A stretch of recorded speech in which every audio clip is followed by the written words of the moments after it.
Engagers, this is Professor Game, where we interview successful practitioners of games, gamification, and game thinking who bring us the best of their experiences to get ideas, insights, and inspiration to help us in the process of using games and gamification in our daily lives, for example, to learn what we are teaching. And I am Rob Alvarez. I work at Ironhack, teach at IE Business School University, and so much more, and host this podcast. If you have an extra second, please go ahead and subscribe for free to our email list at professorgame.com/subscribe. And Engagers, welcome back to another episode of the Professor Game podcast. And we have with us Nisha today. But Nisha, before we take off, are you prepared to engage? Absolutely. Let's do this because we have Nisha Lehmann with us today, who is a mobile developer by day and by night is such a staunch advocate for better mental health and a firm believer that the answer to better mental health lies in advancements in gaming and games that are specifically tailored to mental health issues. So yes, yes, and yes. Happy to have you here with us, Nisha. Is there anything we're missing that you want to make sure you mention? No, I'm just, a superhero in the night trying to make a small difference in the world. So, I think you covered it pretty well. I mean, mental health, I would like to caveat this by saying I'm definitely not a mental health expert. I'm incredibly passionate about the field and the advancements that are being made in mental health. But calling yourself an expert always comes with a level of experience that maybe advanced degrees and things like this, which I don't have. So I just want to make it clear to your listeners that I am an observer in the system. I'm someone who's suffered from mental health issues. I'm someone whose gaming has actually helped, and I'll talk a bit more about that in the podcast later on. But if you're talking about credentials and other types of things, I'm not, like an expert. Fantastic. Thanks for that clarification. Nowadays, with this whole, credentialing and all that, which is super important, I'm not taking any importance out of it. Mm-hmm. It gets to be even more important to make sure people know sort of where we stand on that field, so to speak. So thanks for that clarification, Nisha. And, we always like to get to know our guests. And we know that maybe a part of your day or of your week might be to listen to this podcast, because you did mention that you have heard the podcast before. So we want to know, in general, what your life looks like.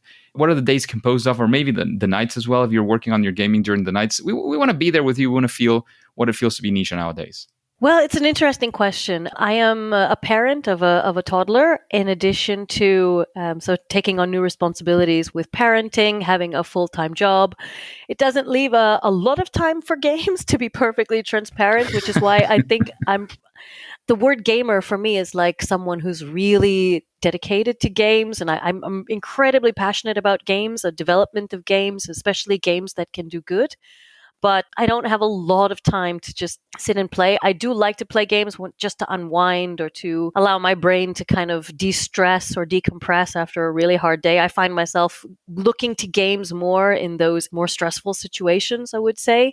When I've been up all night because the kid is crying all night, or he's sick, or it really helps to release into the game and to just lose yourself into another experience, which I love, this just immersive qualities that gaming offers you that maybe watching a streaming service or something cannot. And so for me, I'm super interested in the advancement of games and where this industry is going. I think that's, for me, more interesting than the present time playing the games. But no, I definitely play every once in a while. But I wouldn't go to the stretch of calling myself a gamer, because, again, connotates this idea that you're an expert and that you play games often enough to understand, which I definitely don't. So for me, it's a stress mechanism tool, I would say. Fantastic. So, gamers are people who play games. Mm-hmm. And I think, when the statistics come up and the sort of the profile of the gamer changed, this was many years ago, that they were saying that the profile of the gamers changed. You typically imagined back in the day, so to speak, the gamer was this sort of nerdy guy, usually as well, who was sitting in his mom's basement playing games, video games in particular. Mm-hmm. Mm-hmm. That profile has changed a lot. Especially with mobile games, with the sort of re-edition of board games as well. There's so many people that can call themselves gamers, essentially because we play games. Yeah, exactly. Whether it's every day or professionally, so to speak. There's esports athletes, but I don't think most of the people who can call themselves gamers are even close to that level for sure. Are that traditional definition. No, I fully agree. I think games have become so immersive into our lives, we don't even recognize it anymore. I mean, like, even if you think about just the Words with Friends, or these games that are, for me at least, kind of like automatic. It's okay, I'm going on the train for an hour, so this is what I'm going to do with my time. It's like, for me, I don't even give it a second thought. So I think all of us are gamers on some level. I mean, I think for sure, because I don't know a single person that doesn't have at least one game on their phone, if not multiple, right? But and yeah, I think so. I think that the traditional definition has definitely changed when you think about a gamer. But for me, that perception somehow still exists when you think about that word gamer. For me, it is someone who kind of is sitting in their basement and playing Super Mario Kart or something like that. So that's why, I mean, I wonder what we can do to change the image. But for me, it's, yeah, but I fully agree with you. I think the definition is basically everyone's a gamer. The question is whether you're closeted or not. Absolutely. I have to agree with that one. So yeah, there you go. We have now a sort of a new definition of gamer. new old, yeah, something that hopefully replaces the old, for sure. Yeah, for sure. So Nisha, we always like to start with these kinds of questions that get sort of deep into the fact that our guests tend to be amazing, like yourself, do incredible things, and it sometimes seems for the audience that they have it all figured out. So this question has two sides, right? One is to see that we all make mistakes and we all have failures or first attempts in learning, and that it's okay, right? That we learn from them, that we have these experiences, and that they make us better. They make us every time, and that it still happens, right? So we want to know of one of those times, right, where you were trying to do something with games and you didn't manage, basically, and why that happened, where it took you, how you iterated or leaped from one thing to the other. How did that go for you? We want to be there and learn from that experience. Oh, wow. I mean, it's hard to narrow down one. I feel like failure is a daily part of being a UX designer, or being just in tech generally, right? You're always trying things and seeing if they fall flat on their face and iterating over them. And so I'm fully aligned with this idea that we all have to kind of fall down. How quickly you get up again, how quickly that failure defines you or doesn't define you, I think is really where we're coming from. When it comes to gaming, I'm trying to think of one specific definition. I mean, I don't want to tout too much because I don't want to self-promote too much on this podcast, but there is an app that I developed where we are looking at integrating a library of games that are specific to mental health issues, or specific to struggles that people are going through, issues that might not be in the quote unquote mainstream, let's call it. And it's incredible, the advancements that have been made in this space. And so in playing some of these games, I was trying to create, I think the biggest challenge that I've had is trying to create an experience or an avatar in a game that's going through a mental health issue authentically. Because for me, I find that incredibly difficult, because if you haven't experienced it yourself and you're trying to extrapolate an experience of someone else, and doing that in a way that's honest, doing that in a way that doesn't somehow make a caricature of the mental health issue, or make it seem like it's overblown, or make it seem like it's underwhelming or something like this. I struggle with this daily. I wouldn't even say that this is a struggle that's in the past. It's a constant struggle for me, because we're always looking for games that speak to us in a more raw and a more authentic way, to be able to add to this library, in the hopes that it helps people with these mental health issues really find themselves and appreciate the fact that they have it. And even people who don't have the mental health issue, if they can play a game to try to understand what somebody else is going through, I mean, this is an incredible tool to be able to be used. So the game development for me was already kind of a failure, because I'm terrible at it. I really realized immediately that I needed to outsource this to a real game developer who knew what they were doing, because I tried myself and the game looked like such crap. Really, it was like old school, and I just felt fake when I created it, because again, it's not a mental health issue that I myself was experiencing. So I actually kind of sucked it up. I wouldn't call it a failure necessarily, but I was kind of like, all right, I can't do this. I got to find somebody who's better, who's somebody who really knows how to develop games properly, someone who's done it before. And that was what really stemmed the search for either freelance game developers or other organizations that are working in this area, to be able to forge partnerships and be able to work together. So it's a constant struggle, this, to be honest, because we want to make sure, because with games, it feels like it's kind of delicate, right? You're creating an experience that really needs to be a real one. It needs to speak to people somehow, versus, the more mainstream like Halo or something else where it's kind of more, oh, I'm going to alienate so many of your listeners in this particular moment. But those games are more, for me at least, like mindless, right? You're not playing it to learn something. You're playing it to just escape. You're playing it to, like I said, probably relieve stress or connect with other friends or something like this. But when you're talking about games that are specific to mental health issues, I think it's a completely different ball game, more or less. And it has to be a real experience. And it's something we're working with therapists on to really try to understand the types of experiences people have and how to recreate that in a game in a genuine way. Amazing. So several things there. Like the first one, it's and that's why I like to start there, is there's sort of a demonization of failure in our culture in general. Yeah. And that's bad. That's like a really big risk, especially for people who are trying to do something amazing and new in the world, because the chances of not getting it right, especially the first time, and you as a UX designer, you know this best than anybody else, right? Yeah. Getting it right the first time is almost impossible, right? You don't know what you don't know, and that the only way to learn is to try it, test it, see what is wrong, not if it's wrong, but where it's wrong and how you can improve it. Right. And this is fundamental to actually get to something really great, right? So that's the first one. And it's really hard because we always feel that, sort of around the world, there's a stigma and all these things. Even saying it feels like, people will think I'm not good enough, right? So I'm always sort of trying to intentionally push it there in that sense of saying, failure, it's fine. We have to go through it to learn and to get better, right? So that's the first thing. And the second one, about alienating people or not, like I think definitely games have different purposes, right? So a game that is created for the purpose of solving or helping solve or helping go through a mental health issue is of course going to be probably a different game from, you mentioned Halo, but you could mention Fortnite. You could mention, I'm playing Ghost of Tsushima. Yeah. A beautiful game. That's a good one. Beautiful game. Absolutely beautiful. But, probably if you're having any sort of mental health issues, I don't know if it's going to be the best one. Like some of the things that you would say, like, it's sort of calming and peaceful. You're writing sort of poems. They call them haiku. I think in Japanese, but I'm not sure. I don't speak Japanese. But they're like about failure. They're about sort of death, war. So I'm not sure it's going to be necessarily the best experience. Again, I don't know. I'm not a specialist on this. But versus having games that actually do have a target for that, it doesn't mean that the games are not going to be good. Actually, they should be good. They should be entertaining. They should be something that people want to play. And that's where the hard part comes in, right? Because you can either go all, like, it's easy to go all into either of the two, right? Oh, it's a super fun, exciting game that everybody wants to play. Or it's a game that if you play it, it's going to help you, sort of go through mental health issues. But you can have both. And finding that balance is where it's so difficult, I think.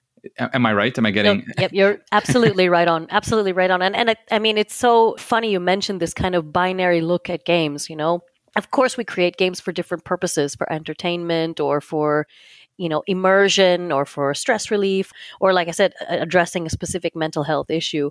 And you have these games that are essentially one or the other, as you mentioned, they're kind of either made for your entertainment and then they're super, I would say overloaded, but they're colorful. They're full of incredible graphics. I mean, you can see the UX design, you can see the effort that's been put into really creating this escapist experience, right? And with the mental health games, it's there too, but it's much more purpose driven. It's much more. The one that's coming to mind for me is a game called Before I Forget, which is a really great one if you haven't heard of it, or great for your listeners too, where basically it takes you through the experience of someone who experiences dementia on a daily basis. And so you have a room full of objects, and basically every object is tied to a memory of theirs. And I found it incredibly powerful when I was playing it. But of course, it's much more purpose-driven. It's not meant to bowl you over or necessarily, create this colorful landscape or this new area where you do escape, but in a much different way. And the reason I'm bringing that up is because the parallels between this binary way of thinking about games and how we look at the mental health system is completely correlated. Because in the mental health system, it's like you have a mental health issue or you don't. And if you do, then you see a professional, and that's it.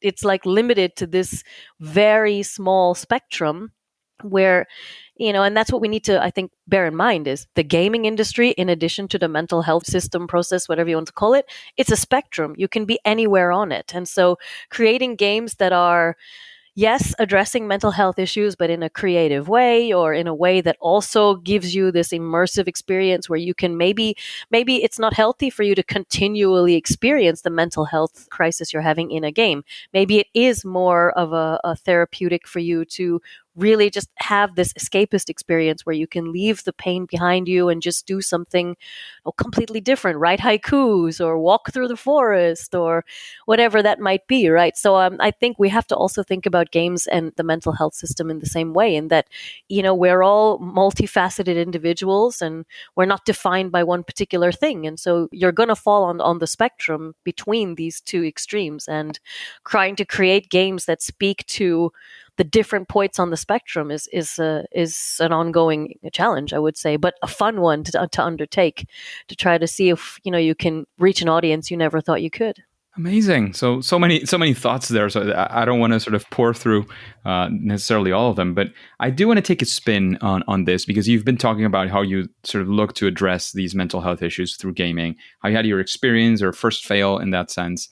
Actually, is there a way how you approach this? Any sort of process, like, oh, I want to help solve this or that mental health issue. How would you go about it if you were starting from scratch right now? I mean, for me, the first thing, and it's exactly what happened with this app, was to do the market research. I'm a very data-driven market research mind, I would say. I'm probably the epitome nerd that you were talking about earlier.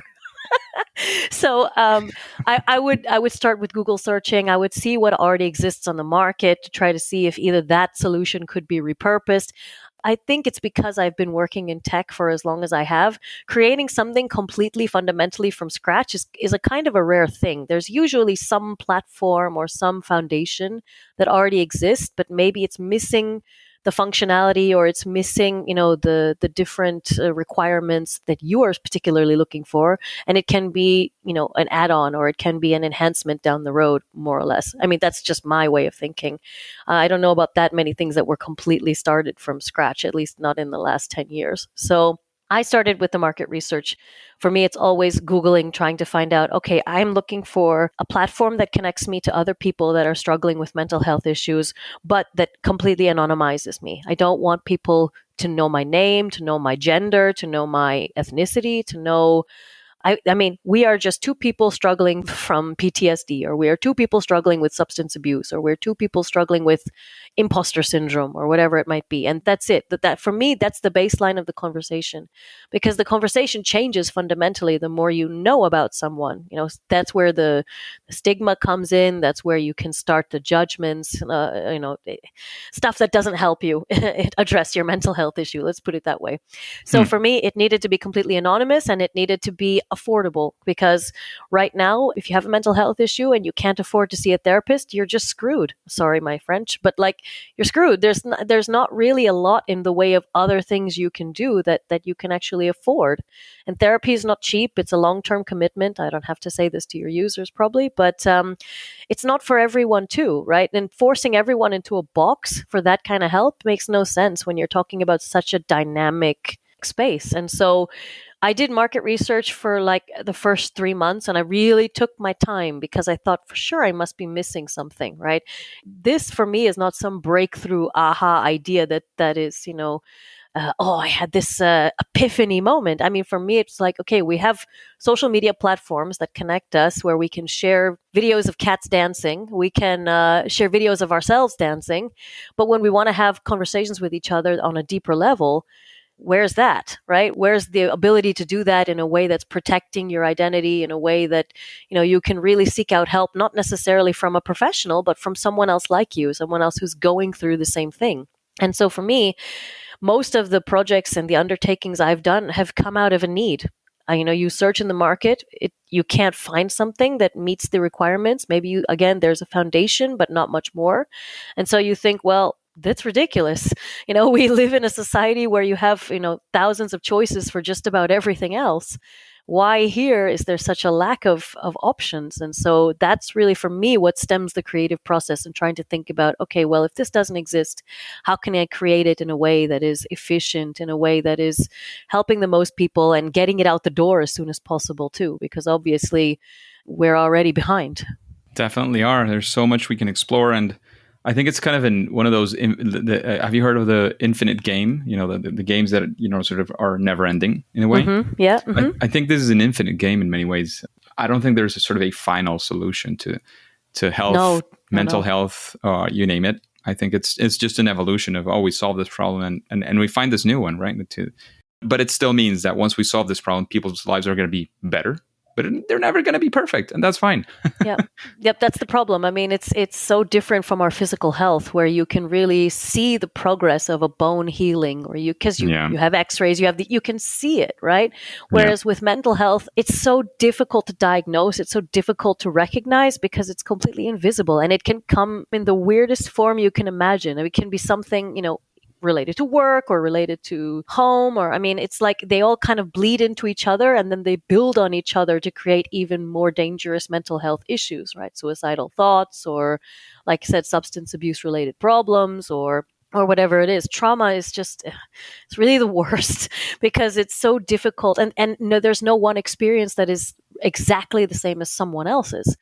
But I think you can share a really intimate and common bond with someone else who has been through something similar to this.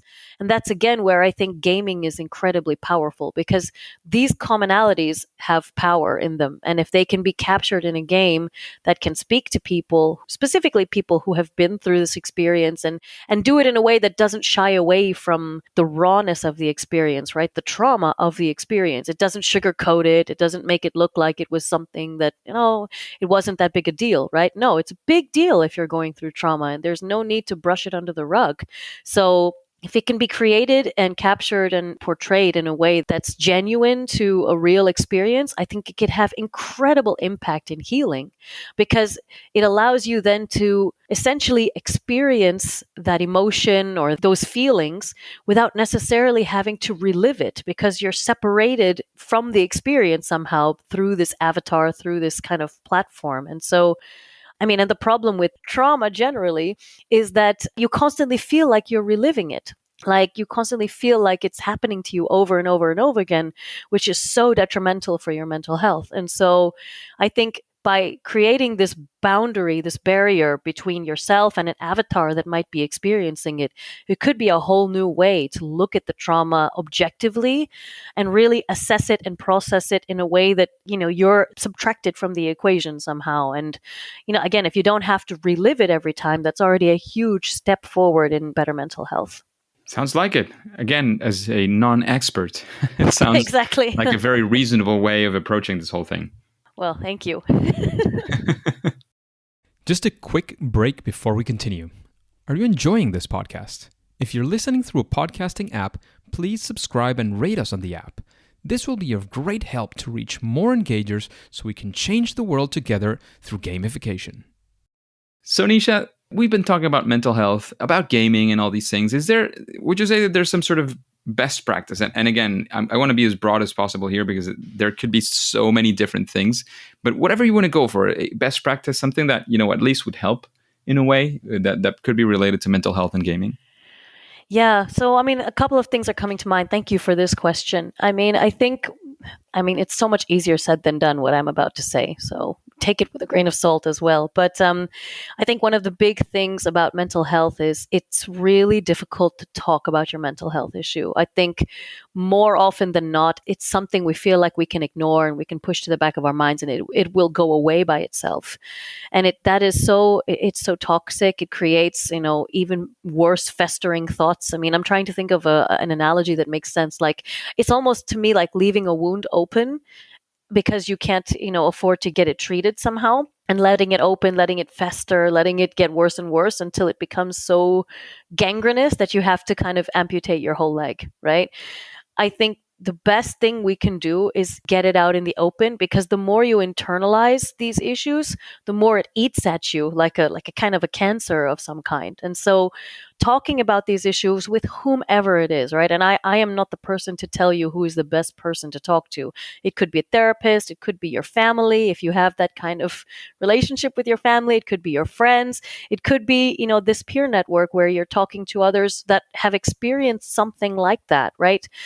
But talking to whomever you choose is already a huge step forward in better mental health. And again, it's much easier to say, that's a great thing to do. If you see something, say something. If if you're feeling, experiencing something, talk to someone, than actually doing it. And I know, I understand, because it took me a very, very long time too to come to terms with my own mental health and to be able to talk about it out loud. It's an incredibly difficult first step for a lot of people. And so I really sympathize with people who aren't ready to take it. But where games can play, again, pivotal role if you're more introverted, or if it's something where you can't, you don't feel like you can talk about it with these people, or you don't feel like you should talk about it, because if you talk about it, then it's real somehow, is again experiencing it on your own terms, being able to lose yourself in whatever game speaks to you that helps you cope. For me, games are coping mechanisms. It doesn't necessarily have to be a game that is tailored to the exact mental health issue you have, although that might be an interesting step for you to take to try to experience help in a different way. But, wherever you can, to try to immerse yourself into something where you can get new perspective, you can reevaluate your mental health and do it in a way that's kind of objective, to be able to decide for yourself what's best. And I think that's really, for me, the other main thing is really, not being pushed to see a therapist because that's what everybody's doing or that's what the option is. I think that is so not only unfit for purpose, right? But it's also just reckless, because if you wait until then to see a therapist, if you wait to see a therapist, or you can't afford it, or whatever it is, your mental health issue bowls you over because you have taken no other action, then you're seeing a therapist for an issue that is so much worse than what you started with. And so for me, it really makes no sense to wait, or to have these barriers to entry when it comes to cost, or when it comes to long-term investments into your mental health. You should be able to get started right away in a way that makes sense for you, in a way that's easy. And so that was, again, I'm sorry to tout this again, but that's the reason why the app was created, was to try to just make it a little bit easier for people to get connected and to talk through some of these things, to get them out in the open, and to understand that you're not going to be judged for doing that, because you're talking to other people who have experienced the same thing. And if you're not ready for that step, then games are an incredible way, another credible outlet to be able to experience mental health issues that other people are going through, or experience this escapism without necessarily having to, maybe directly deal with your mental health, or not having to really say anything out loud. So that's where I think games can really be a game changer. Wonk, wonk. But I think that's really where games have a lot of power, because a lot of people are introverted and they're not ready to talk about their mental health. And that should be perfectly acceptable, so long as you have another outlet to be able to experience it. Amazing. Thank you for that very detailed recommendation. And I think it was recently that we had the Mental Health Day, World Mental Health Day. Am I right? Indeed, yep. October 10th. I think it's always timely to talk about these things. Of course, it's even more timely if we recently had the day to, I don't want to say celebrate, but at least, sort of highlight the issue and make sure that it, I don't want to say taken care of, because it's not. Mentioning it doesn't take care of the issue itself, but making sure that it's visibilized, if that word exists. Yeah, I know what you mean. Making sure that it's visible, making sure that it's prominent. Yeah. Yeah. So again, with all the difficulties involved and all the possibilities, but of course, making sure that you have an opportunity to talk about it seems to be one of the most prevalent advices in this. And there's many different ways, as Nisha was suggesting. I think there are fantastic alternatives, and we'll be talking about that towards the end, about your app. But before we get into that, I want to get into the recommendations. I would like to know, Nisha, you've heard the podcast, you've heard other people talking. Is there somebody that you would like to listen to as a listener, or as a future guest, of course? Who would that person be? Wow, that's a tough question, huh? Because there's a lot. I mean, Man, that one is catching me off guard because there's quite a few. I mean, there are a couple of gamers and designers I know that have created just incredible games based on their own experiences that I think would be interesting guests for you. Lisa Ilin is the first one that comes to my mind because she created this incredible game called Vestige.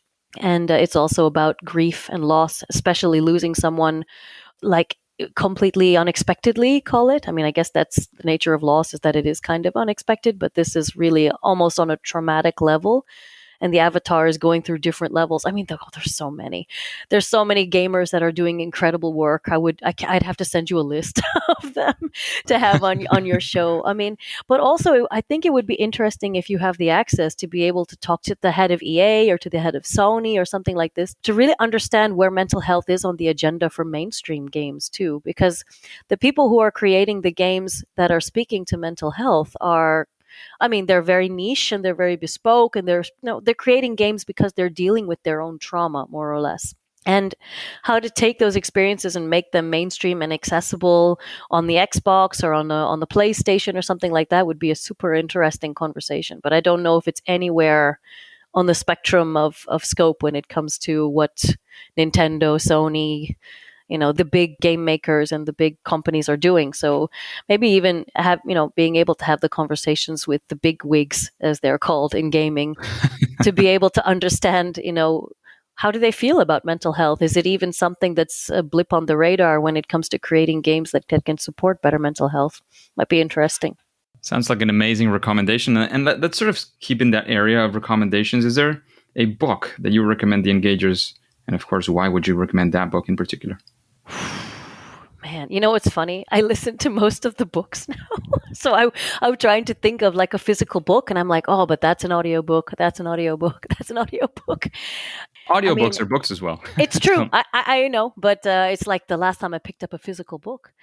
I was just, that's kind of a weird moment. That's a tough one too. I mean, there are so many good ones. I mean, I'm kind of behind when it comes to reading, to be honest. I mean, reading book like Outliers or Blink from Malcolm Gladwell is coming to my mind because they're pretty recent. I read them just recently, even though they came out ages ago. I know I'm way behind on that. So probably your listeners have read them already. But there's so many good ones. Atlas of the Heart is a good one by Brené Brown. She also is a pretty staunch advocate for mental health. And so I like to listen to what she has to say as well, because she's always, pretty genuine when she's talking about her own struggles. And so, yeah, those are the ones that are coming to my mind right away. I mean, I usually go more by the author than the book title themselves. So really anything by Adam Grant or by authors Adam Grant, Malcolm Gladwell, Brené Brown, some of the main people that are speaking to issues that are, let's say, overlooked or misunderstood is the direction I lean. Amazing. Those seem like very good authors to follow as well. And what would you say in perhaps that mix between mental health and gaming or games? What would you say is your superpower, Nisha? Staying alive? No.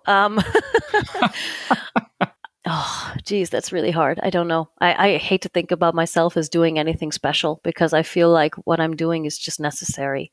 So, being able to bridge the gap between gaming and mental health is a constant mission for me. I think there's so much potential in the gaming industry to be able to do good.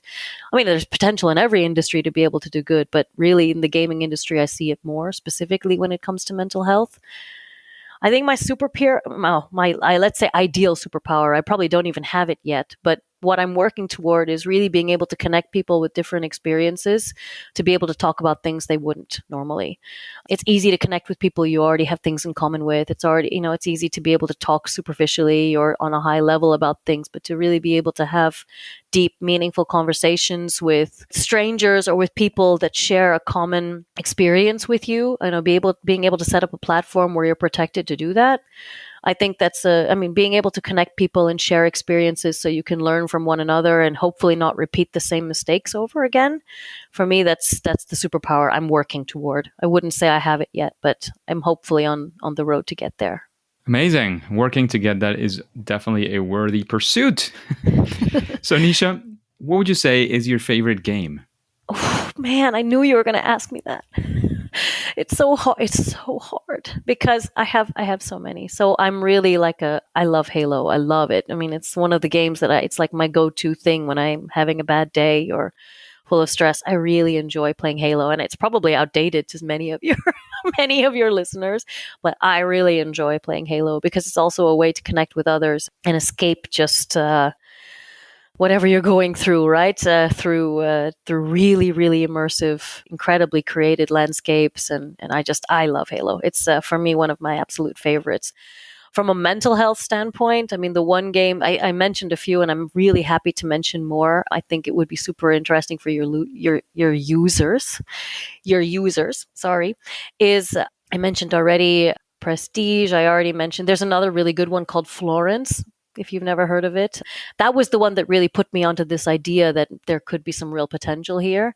Florence is an incredibly cute PC game where they go through separation and divorce. So it's a really interesting look at divorce, but again, from this very separated way of viewing the game. So this couple that is devoted to each other, but they end up somehow realizing that they need to separate from each other is again, it's so incredibly rawly created. It's so genuine. And I was crying at the end of this game. That's how, games don't usually evoke that kind of emotion from me, but I was like moved to tears by this game. And I really thought, wow, there's something here. If a game can do that. And again, I don't want to undermine the power of games, but I've never personally had like this retching emotion after a game, like tears or anger or something like this hasn't been pulled out of me in games. But again, now that you see games that are being developed specifically around themes, around topics, around ideas, it's completely natural to me, this idea that, yeah, if you're talking about something hard, you're talking about losing someone, you're talking about separating from the love of your life, you're talking about fertility issues or whatever it might be, all of which have mental health ramifications, right? Of course, it's going to evoke an emotion. You're going to feel sad at the end because this couple couldn't make it work somehow. And the way that it's depicted is just so it's just amazing. So I would really recommend checking some of these games out. There's a blog post on the website that basically outlines a couple of the games that I've recommended based on whatever mental health issues you might be struggling with, or, if you have friends that are struggling with it, maybe pass them on. But I wrote a blog post on thought leadership about the positive impact of gaming, and there are some game recommendations in there too. Amazing. Thank you so much for that. We're running out of time, but of course, before we take off, have your time for any final recommendations where we can find out more about the work that you're doing in this area. And then, of course, we'll say it's game over. Of course. Well, thank you so much. It's been a really great interview. I was telling Rob before this started, I'm such a fan of this podcast. So I was trying really hard not to fangirl out on this podcast because I think the work that you do and the interviews that you do are so real and relatable. And so I'm just thrilled to be here and to have met you. Yeah, I'm not going to do too much of the spouting, but please follow us if you feel like. Our handle is @confidconvos. The app is called Confidential Conversations. It can be found on the App Store or on Google Play. At the moment, you do have to pay something to download it. We're trying to address this in the next iteration, where we do include a library of games and multimedia and other things, projects that people are working on that are specifically related to mental health. So the app will hopefully be free, but we're still working on how to suss that out. But if please download it and give it a try. We would love your feedback on the setup, how things are working for you, being able to connect with others, being able to have tough conversations with other people like yourself. The website is confidconvos.com. As I mentioned, there's some thought leadership there about the positive impacts of gaming, how games can be used for good, and some gaming recommendations for specific mental health issues, or, just again, really immersive experiences that put you in the shoes of someone else authentically, which I think is already a worthwhile endeavor to be able to play and learn. So feel free to check that out. And yeah, I think it was an amazing experience to be here. Thank you so much, Rob. It was great. Thank you for coming, Nisha. Excited to have had you. Excited to have all of these recommendations. Having this perspective on this very specific topic as well of, the conjunction of games with something else, which is in this case mental health. And it is a super important topic as well. However, Nisha, as you know, as the engagers know as well, at least for now and for today, it is time to say that it's game over. Engagers, thank you for listening to the Professor Game podcast. And I'd like to make a quick question to you. How are you listening to this podcast? If you are doing it through any podcasting app, have you rated? Have you followed? Have you subscribed? Have you made comments on the podcast? Please do so. That way we can reach more engagers, and all of these things are for free to you, absolutely for free. And if you do any and all of those, we can reach more engagers like you to achieve this mission of making learning amazing. If you need instructions, please go to professorgame.com/iTunes, and there you'll have a couple of examples. And before you go on to your next mission, please remember to, even if you're not going to do anything else, please follow or subscribe for free using your favorite podcast app and listen to the next episode of Professor Game. See you there.